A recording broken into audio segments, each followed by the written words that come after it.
Hello class, this is your professor, Mr. Campos. So this video is about what we did in class today. We did ratios, proportions, percentages, and how they're useful in real life. Today's class started with a poem, in fact. Let me read that for you. This poem is called I Too, and it's by Hughes. Lost on Hughes. So this says, I too sing America. I am the darker brother. They send me to eat in the kitchen when company comes. But I laugh and eat well and grow strong. Tomorrow I'll be at the table when company comes.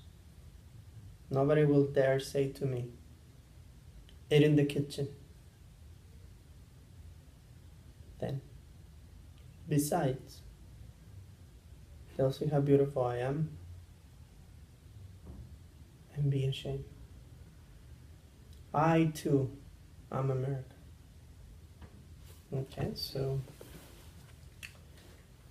for me, this poem is saying that while we might be from disadvantaged communities, we still are surviving, and more than surviving, we're living and growing stronger, and in time we'll be at the table when not only when company comes, but when decisions are made. They would have to ask us what our opinion is. So yeah, I mean, I chose this poem for this class because most of us are people of color, and I feel that it brings us together. It gets us thinking, and lets us remember why we do the things we do. Okay, so we're gonna put that aside, and we're gonna go into our forte, mathematics. So the essential question for the day was, how are ratios and proportions related to taxes and tips, and how can I understand them and compute them? The learning target is students will understand ratios and proportions and will be able to use them in real life scenarios to solve multi-step problems. So we begin with a couple of definitions. So the definition of ratio is the quantitative relationship between two amounts showing the number of times one value contained or is contained within another. So here we go. For this, I used a couple of really cool ways. To begin with, our first example is a soccer ball. Oh, I don't have the soccer ball, but everybody knows what a soccer ball is, right? A soccer ball is composed of pentagons and hexagons. In class, we analyzed the ball itself and we counted. We came up with the answer. The ratio of pentagons to hexagons is 12 to 20, meaning that in a soccer ball there's 12 pentagons and 20 hexagons. So I'm going to go ahead and put that in example 1, ratios. So again, it was 12 to 20. That was the answer for our first example. Now our second example was about a tetrahedron. So a tetrahedron is like a pyramid, with the difference that the base is also a triangle, it's not a square. Here, in class, everybody got to make one of these. So you see, it's a shape with three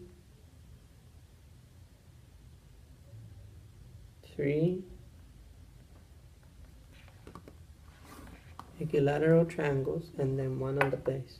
So it has 4 total. So this is a tetrahedron. The question said, how many triangles per tetrahedron? Or in our ratio, what is the ratio of tetrahedrons to triangles? Of course, it's a very simple question. We need, for every tetrahedron, there are 4 triangles. Moving on to the next example, we have a cube. So we're gonna make a cube again. Everybody in class got to make their own little cube. I'm gonna go ahead and do that. Will you believe me that I got this for free? Yeah, somebody gave it to me. They gave them to me at the Curtis Center in UCLA. Anyway, here's our lovely little cube. So the question is,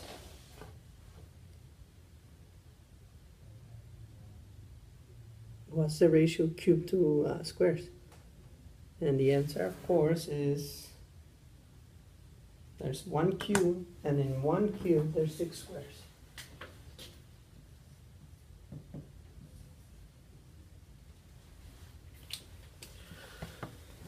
Now, moving on to the next example. So, hexagon and triangle. People didn't know this one. This one was a little tricky for them. They didn't know using just triangles you can make a hexagon. But yeah, that's true. Look at this. There you have it. Your hexagon is right here. And the question is, what is the ratio hexagon to triangle? You know, and simple, plain English, how many triangles in a hexagon? Or the other way around, how many triangles does a hexagon have? So that will be example 4. So in 1 hexagon, there's 6 triangles. So we come up to the last, this is our very last example. This might be entirely new for many of us. The question reads, what's the ratio of dodecagons to pentagons? So this is our pentagon.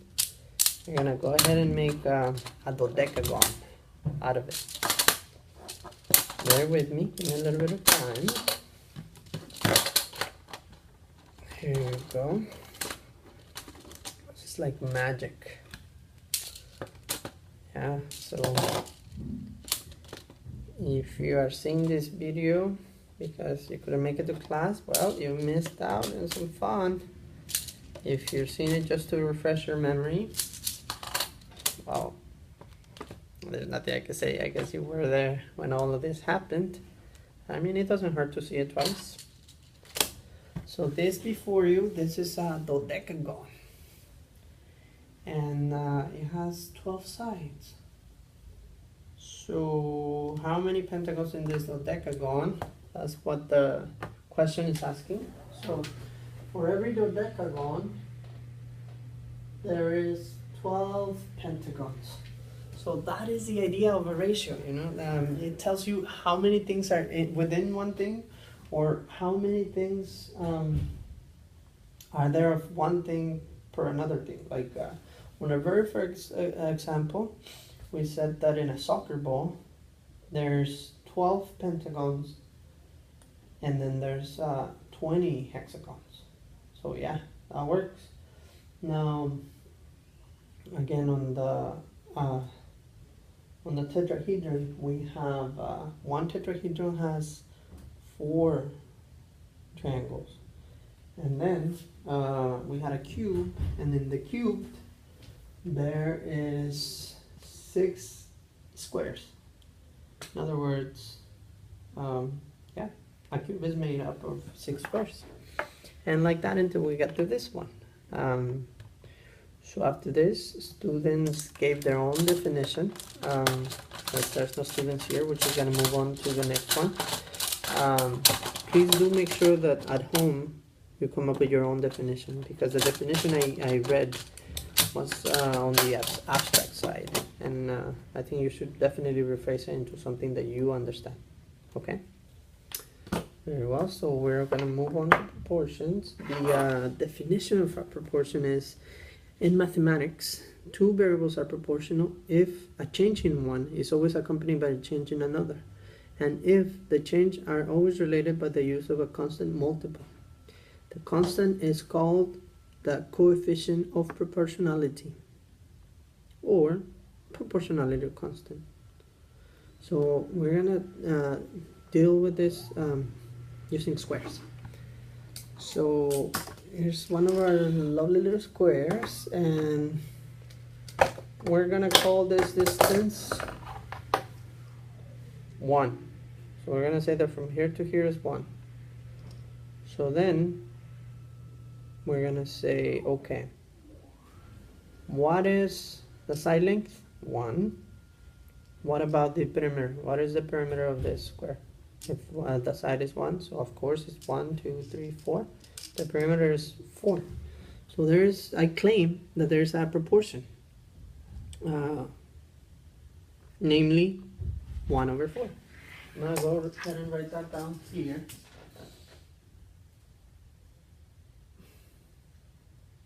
One-fourth. Now, using this as building blocks, we're gonna build a bigger square. So the side length of this is 2 now, because we have 2 squares on each, right? 1, 2, 1, 2. So that's the side length. What about the perimeter of this square? We have 2 plus 2 plus 2 plus 2, so that would be 8. So I'm gonna write that down. Now instead of 1/4, we have 2/8. So if you haven't seen it yet, we're gonna keep on adding to this and make a bigger square. Let's see. There you go. Now we have a bigger square. So what is the side length of this new square? 3, right? And what is the side length? The perimeter of this new square? It's 3 plus 3 plus 3 plus 3, which would be 12. I'm gonna write that down. 3/12. I think I have enough to make another one, a bigger one. So I'm gonna go ahead and do that, just for the sake of being extra thorough. Now we're gonna have 4 on each side. There it is. So we have a gigantic square here. So the side length is 4. What about the perimeter? Is 4 plus 4 plus 4 plus 4, which is 16, right? So I'm gonna write that down. So we have 4/16. Okay, perfect. Lastly, I'm gonna add one more, just for the fun of it. Here it is. To come up with our biggest square yet. Let's see. There you have it. Gigantic square. So the side lengths are 5, and the perimeter. Oh, my apologies. So the side lengths are 5, and the perimeter is, well, we're just gonna add them up, right? That's how you compute the perimeter. Let me just rebuild it again for our camera. So if one side length is 5, what is the perimeter? And we're gonna add them up. Let's do that. Alright, almost there. There we go. So we have our lovely little square again. So we have 5 plus 5 plus 5 plus 5. That would give us 20. So our fraction here would be 5/20. Now, I'm pretty sure by now you already figured it out, but